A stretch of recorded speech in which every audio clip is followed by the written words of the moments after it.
Now, in this part of the tutorial, I'm going to show you how to do the ribbing along your jersey neckline.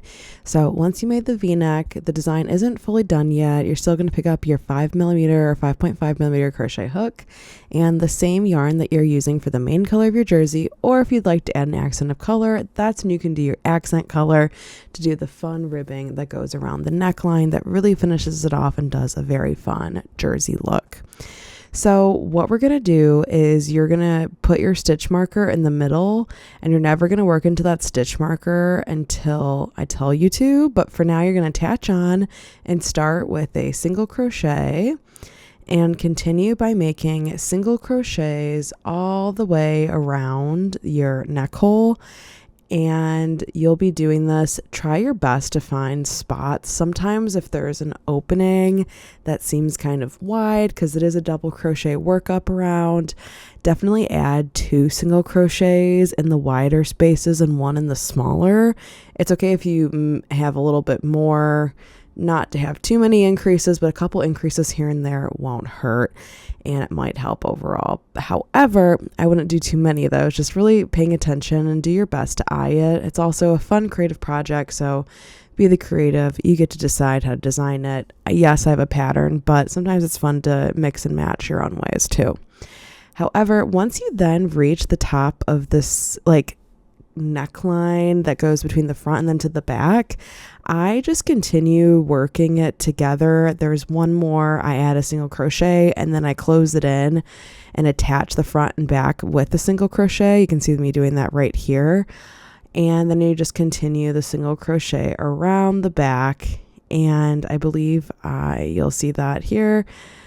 And yeah, that's pretty much what you do. It's pretty simple. And then once you make it around the full neckline, here I am just switching it backwards and working in the back. Once you make it around the full neckline, you're going to want to slip stitch to your first chain, and then I will continue to walk you through the rest of the pattern. So here I am in real time just working the neckline, and you can watch to see how I do it.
And then now, once you've reached your stitch marker, you're going to remove it and do a attach to the next chain. Don't worry about working into it, and just slip stitch to that first chain.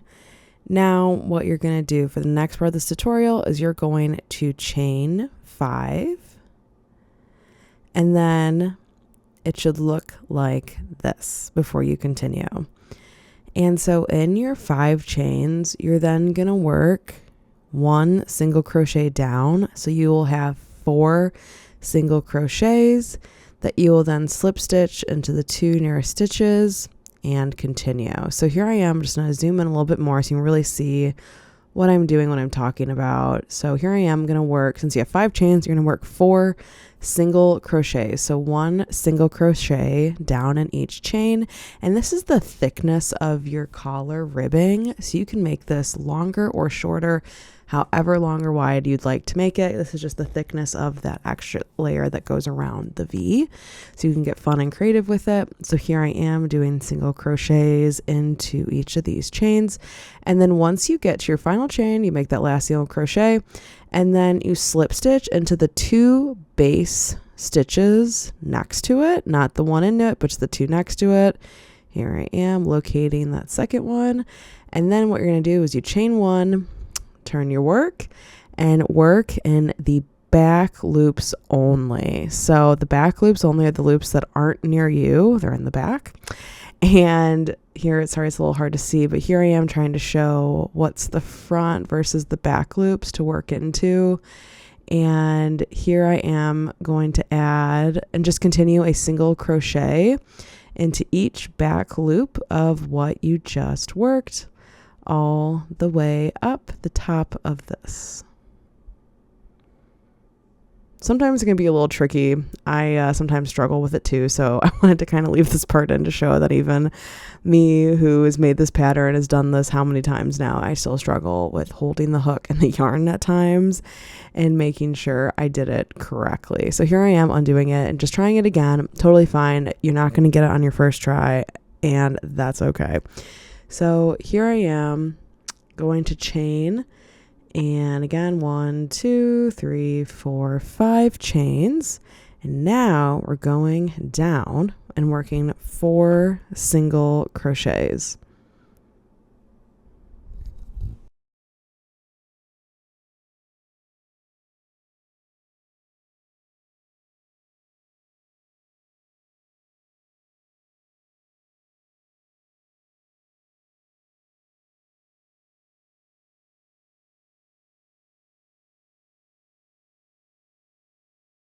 Get it.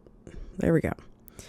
And then you're going to continue slip stitching into the 2 base stitches, and then chain 1, turn your work, and working in the back loops only of what you've worked up, what I just talked about. Just showing it again because I restart multiple times too, so don't feel bad or bummed if you don't get it the first time either. So here I am working in the back loops only, making a single crochet in each of them. And then once you've done 4 single crochets in the back loops only, you chain 1 and turn your work, and you're going to repeat steps 2 to 3 all around the neckline. So basically your step 1 is chaining 5, skipping that first chain, single crochet 4 down, and then you slip stitch into the next 2 base stitches, you turn your work, and then you single crochet in the back loops only and chain 1, turn your work. You just continue to repeat that. And then at the very end, you're going to slip stitch to join, chain 1, and then you pull your yarn through. And I will then walk you through how to sew it. So the line just aligns really nice on that V-neck. So it looks very, I guess, triangular and jersey-like. And so keep watching to see how I do this. Again, I'm just working that same pattern of chaining 5, you skip that first chain, single crochet 4 down, you slip stitch into the next 2 base stitches, you chain 1, you turn your work, or you just turn your work, and then you single crochet 4 in the back loops only, chain 1, and turn. And you just continue to repeat all the way around the neckline. At the end, like I said, you slip stitch to join, you chain 1, and you pull your yarn through. And make sure when you pull your yarn through, I'll kind of show this soon later in the tutorial when I'm all done with this ribbing, you're going to make before you cut off your tail at the very end, you're going to make it long enough so you can use it to sew. So I recommend maybe, kind of pulling it almost 10 to 12 inches, like a foot long, just to use so you have stuff to sew with to attach it all together at the end. And I'll explain that more, However, here it is what it looks like when you start it off in the beginning. And just want to kind of show you this, how it starts to give that really cute and fun ribbing look. Here I am just kind of showing you with a little flashlight on my phone, because so sorry the lighting in here is bad and I was working on this at night, but bear with me. I wanted to get this tutorial out for you guys as soon as possible. And here we go. So now I'm going to continue working and I will be back to show you how to sew it all together.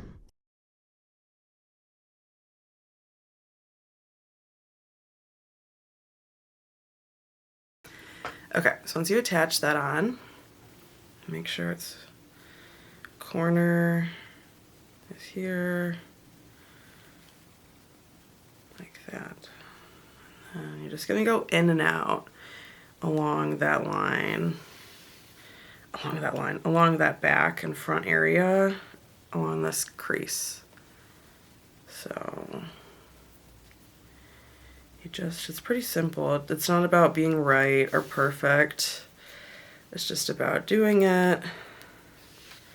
You just go in and out, back and forth, front, back, relatively close to the stitches you just came in and out of, and following it along that collar.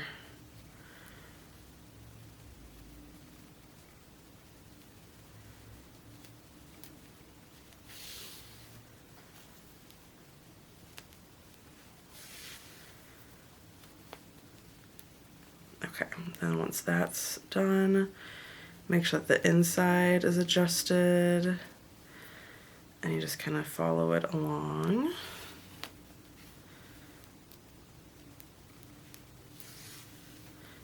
Again. Just going in and out along this, and then here, because this is where the entryway is.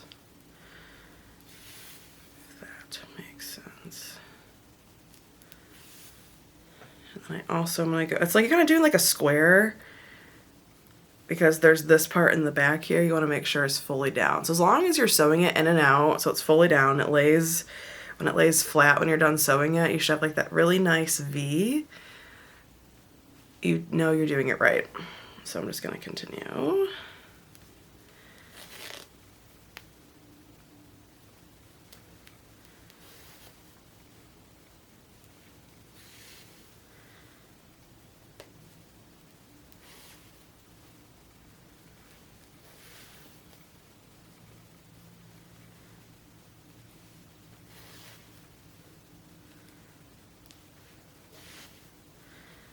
Just in and out like a V, like a, in and out like a square. And if you want to go again a little bit more, you can, to make sure these are really sewed in there. You can do it as much or as little as you want, but I think that's probably good. There we go, I just did an extra one here, and now it is truly laying beautiful and flat like a jersey. So now in the back, how you've tied off, you're going to make a knot. I double knot it.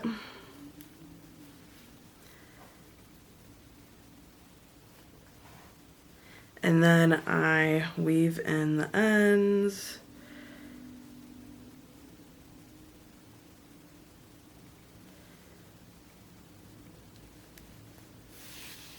Boop. And then you just cut off the remainder.